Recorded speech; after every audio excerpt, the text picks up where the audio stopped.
and hello once again to all of you. So, we are on our problem solving on lesson number 6, Transmission and Distribution, or TRADIS. And we are on our first topic, which is the parameters of the line R, L, and C. Okay, so if you want to have the copy of these problems, you can do so by clicking again the description tab on this video, and there's a link, and that link will have you a PDF file, and the PDF file will have the problems as well as the supplementary problems. So solve those problems so that you can have a mastery of this subject. Okay, so I also want you to revisit the fundamentals of these topics, especially the resistance, inductance, and capacitance. The resistance, is also on the description tab. There is a lecture on 1.2 resistance versus temperature and resistance as well. Simply because when we go to transmission lines, okay, we will only discuss a little bit of advantage of an advanced lecture on with skin effect. Okay, so the fundamentals of our DC in terms of temperature and other important units is being discussed on lesson 1.1 and 1.2 respectively. Okay, let us have this problem here for resistance on problem number 1. So we need to read the problem first.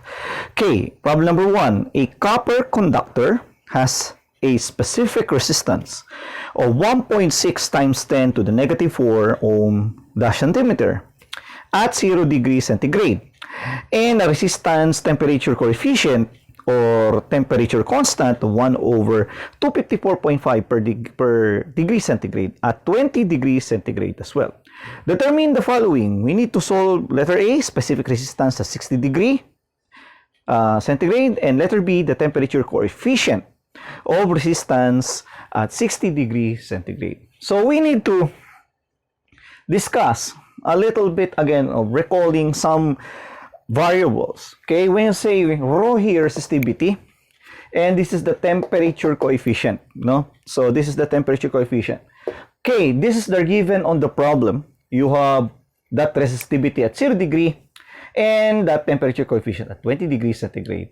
So we need to recall some of the formulas, as I mentioned a while ago on the resistance topics, that the R is proportional to the P, wherein the resistance is proportional to the resistivity as long as you have a constant length and a constant area with the same diameter of the conductor. And then we can have this relationship. Okay, this is already looks spam to all of us. Okay, the resistivity at final simply equal to resistivity initial plus 1 plus alpha I times delta T, or change of temperature. So we already have, these parameters at 60 degrees centigrade and at 0, which is, this is the requirement. The required letter A is we need to get this resistivity at 60 degrees centigrade. So you have your resistivity at 0, you have your alpha 0, and you have 60, the final temperature, minus 0, which is the initial. So delta T here is definitely what is TF minus Ti, or the change in temperature. So we have automatic 60 degree, but we do not know what is alpha 0, this value here. And please take note, our given is a copper conductor.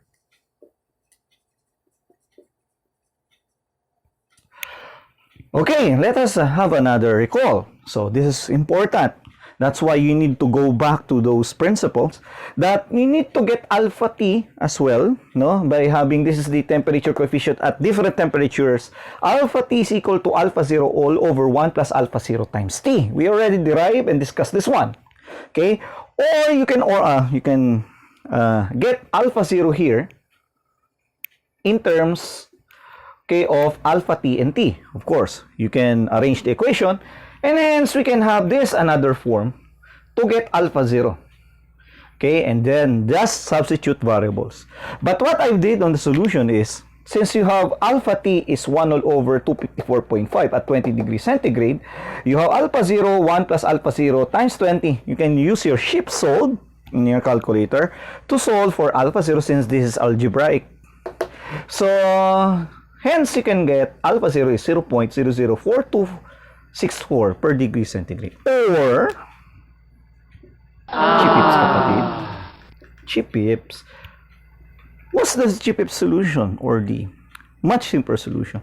Is by using your memory, of course, that in a copper conductor, okay, the temperature constant is equal to 234.5. Please take note that is negative originally, but we will have the absolute, no? Have the absolute value 34.5. And your alpha 0 is simply equal to 1 all over T. Hence, this is 1 all over 234.5. And if you solve it on your calculator numerically, this is the same. Chipips kapatid. So, if you go back to our discussion there, we discuss, no, those things there, and we derive resistance versus temperature, which is very, very important in this topic. Okay, thus we have this value here, so you can have the liberty to substitute alpha 0 here, and this resistivity is already defined as 1.6. Yes, but I've used here 1 over 234.5. Okay, and it will cancel centigrade, and you have ohm centimeter. Thus, the answer is 2.009 micro ohm centimeter. Okay, so very, very simple problem. Okay, let us move forward to letter B. Now, from the problem itself, you need to have the temperature coefficient at 60 degrees centigrade. So, we have now, no, the luxury of using this, no, relationship. That alpha 0 is equal to alpha T, rather, is alpha 0, 1 all over 1 plus alpha 0 times T. So, in this case, you can get this temperature coefficient at 60 by substitution. Your alpha 0 is equal to 1 over 234.5, and again 1 over 234.5, and this T is the temperature T here.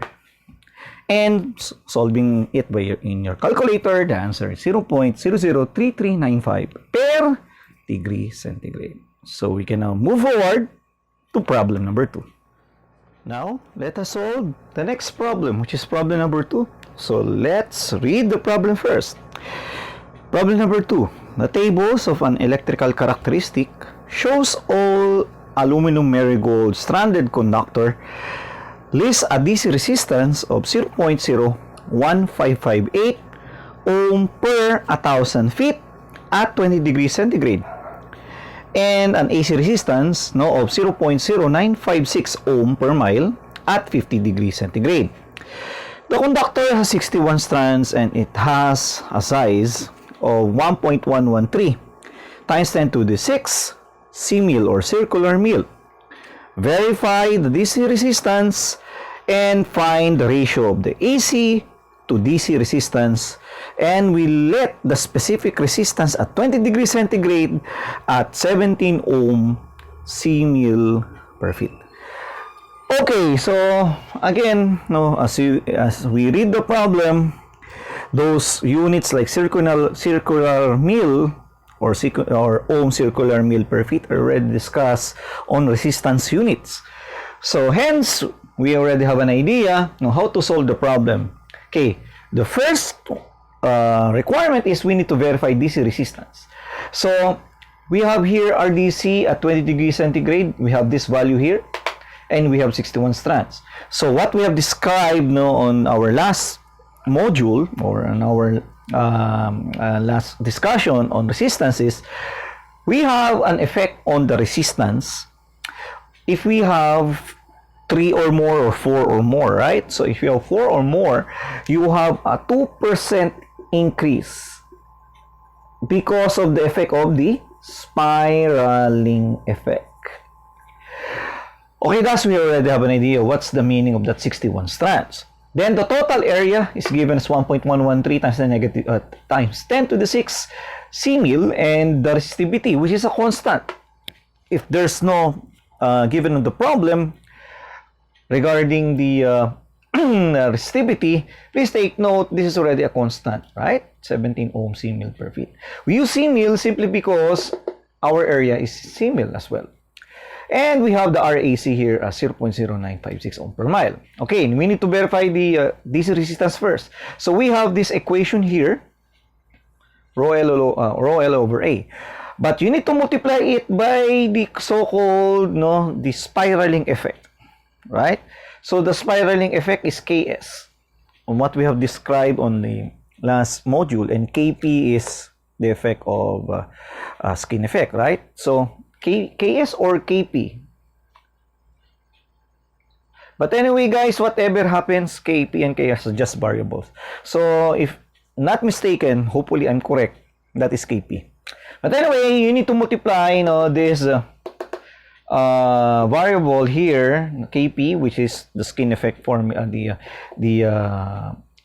effect of spiraling, as 2% increase. So you have 1.02, and then you multiply it by the rho ohm C-mil per feet. You have 1,000 feet based on the length. Definitely, this is length. So it will cancel the feet. Then the C-mil here, this is the area total, right? By the way, here is RDC, okay?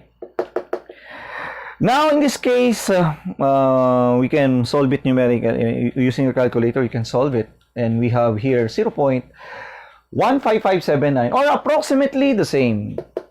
Okay? So, chipips kapatid. Okay, now, let us move forward to letter B. Letter B, we need to get the ratio of the AC resistance versus the DC resistance. Now, in this case, since we all have only 20 degrees centigrade, we need to convert it to 50 degrees centigrade. Okay? So, in this case, just recall our lesson 1.2 that we have R2 over R1 is equal to T plus T2 all over T plus T1. And please take note, we need to know this constant. And this constant here at aluminum is 228.1, if you recall our lecture. Okay, excuse me. Thus, you can have RDC 50 and then divide by what we have already verified, 0.01558 per 1,000 feet. And then you have 228.1 plus 50 over 228.1 plus 20. Now, we can now get RDC here, at 50 degrees centigrade, and we have 0.01746 ohm per 1,000 feet. But this ohm per 1,000 feet, we need to have ohm per mile. So, you have 5,280 feet in a mile. And thus, your answer for RDC at 50 is 0.922 ohm per mile. Now, we need to get the ratio. All you have to do is to divide RAC by RDC 50. And thus, you have apples and apples and oranges. So, it means that if you get the ratio, you need to have the same, temperature. And thus, 0.0956 over 0.0922, the answer is 1.0368. And in that case, 368 means a 3.7 increase in terms of resistance. Okay, let us move forward to problem number 3. Hi, and hello once again. So we are on lesson number 6, transmission and distribution, and under the topic of parameters of the line, or RLC.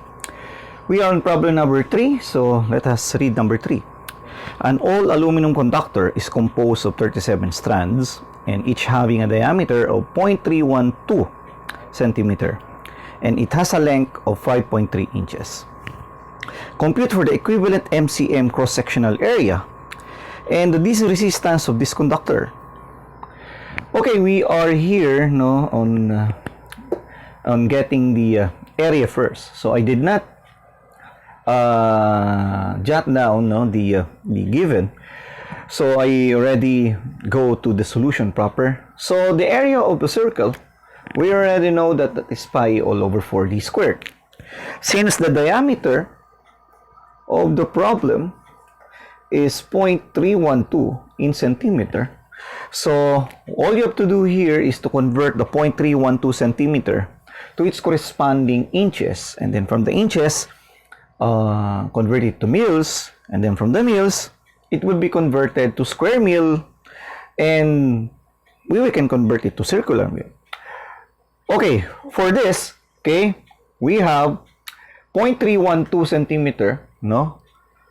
And we convert it to inches. So in 1 inch, you have 2.54 centimeters. And then from there, we obtain 0.12283 inches. Then we already know this one. This is a Lux-Fam, no? Okay, conversion. In 1 inch, we have 1,000 mils. And then you need to square it. So what will happen? You have a mil squared, and it is also the same with square mil, right? And another Lux-Fam conversion, that pi all over 4 square mil is simply equal to C mil. You can go back, no, to our lesson, which is resistance units, or 1.1. Now we have this 15,088.35. This is in per strand basis. And then if you want to get the MCM, so you have 1,000 circular mil, another Lux-Fam conversion in 1 MCM. And then we have here, no, 15.088 MCM, and then you need to multiply it by 37 strands simply because you need to get the total area. And doing so, you will have an answer of 558.26 MCM. Okay, that is for letter A. How about letter B? Well, chipips na lang. Okay, because RDC is rho L over A. But please take note the 1.02 here. Okay, based on the problem, we have a 37 strands. So the 37 strands means you have 2% increase. So this is based from 4 or more, okay, stranded conductors. So you have 1.02 rho L over A. Please take note the rho here is at 20 degrees centigrade. So our output or our result must be in 20 degree centigrade as well. Okay, sorry for that. So you have 1.02. Then this resistivity, well, we have this one as a constant. So please go back to the basics. These are constant already. So you have 17 ohm mil per feet. And then you have your length. Your length here from the given is a 5.3 inch. So you need to convert it to feet. Okay. So in this manner, we have 17 ohm mil per feet, 5.3 inches. Inch, you have 12 inches in 1 feet. And then your area total from letter A here. Okay, 15,088.35. Just multiply it by 37. Okay, so that you can have an area total at the denominator. And it will yield to this answer as 0.0000137 or simply 13.7 micro ohm. So we are not surprised anymore here, if you can still recall lesson 1.1, that in a bus bar, you need to have at least almost zero, but not zero, okay, DC resistance in order to maximize, okay, the efficiency, or not so much losses on the substation. So you need to have at least a minimal resistance. Okay, we can go now to problem number 4, and that is the start of the inductance problems.